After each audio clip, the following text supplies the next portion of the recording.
ఈ highly weathered zone ఉన్న దగ్గర సాయిల్ జోన్ అనేది తీసేసిన తర్వాత హైలీ వెదర్ జోన్ అంటే ఉంటుంది. ఇంత మొరలాగా తయారైంది కదా ఈ ఏరియా అంతా అలాగ ఉంది. ఇదంతా చూడండి మొత్తం మొరం, ఇట్లా మొరం అడ్డంగా నిలువుగా ఉన్నాయి కదా, వీటినే క్రాక్స్ జాయింట్స్ అంటాం. ఇవి భూమి లోపల ఉంటాయి.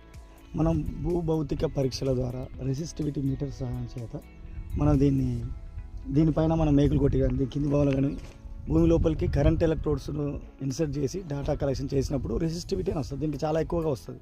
ఈ మొరం ఉన్న దగ్గర ఏమైందంటే తక్కువగా వస్తుంది. 0 to 100, 120 ఓ మీటర్స్ వచ్చే అవకాశం ఉంటుంది రెసిస్టివిటీ.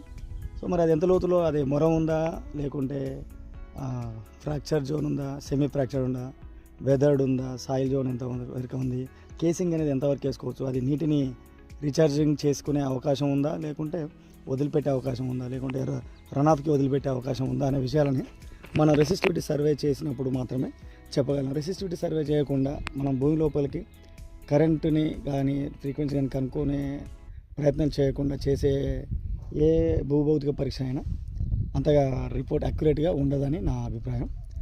సో చూడండి ఎట్లా ఉందో చూపిస్తావు సార్ మీకు. చూడండి మొరం రా ఇదంతా.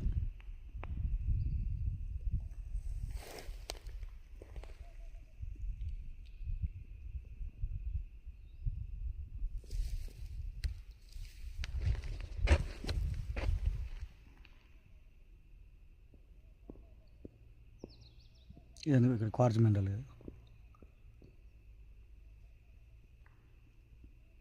ఎట్లా క్రాక్స్ అనేవి ఎట్లా డెవలప్ అయినా చూడండి. మినరల్ అనేది క్వార్జ్ అనేది హార్డ్నెస్ ఎక్కువగా ఉంటుంది, 7 ఉంటుంది కాబట్టి అది తొందరగా వెదరింగ్ అనేది కాదు.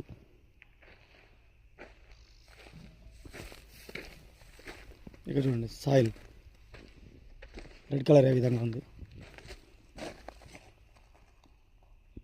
కొట్టుకొచ్చిన గుట్ట మీద నుంచి కొట్టుకొచ్చిన మట్టి అంతా రాళ్ళన్నీ ఇట్లా డిపాజిట్ అయిన తర్వాత కింద హైలీ వెదర్డ్ ఉంది కదా, సాయిల్ జోన్ ఉంది. ఇక్కడ ఈ సాయిల్ జోన్లో వాటర్ అనేది మనకు నిల్వ ఉండే అవకాశం ఉంటుంది. చూడండి ఇట్లా ఫోల్డ్ లాగా డెవలప్ అయింది. ఎంత క్వార్జ్ వీన్ సంబంధించిన మెటీరియల్ ఇదంతా పలుగురాయి అంటాం దీన్ని. చూడండి క్వార్జ్ వీన్ ఇది.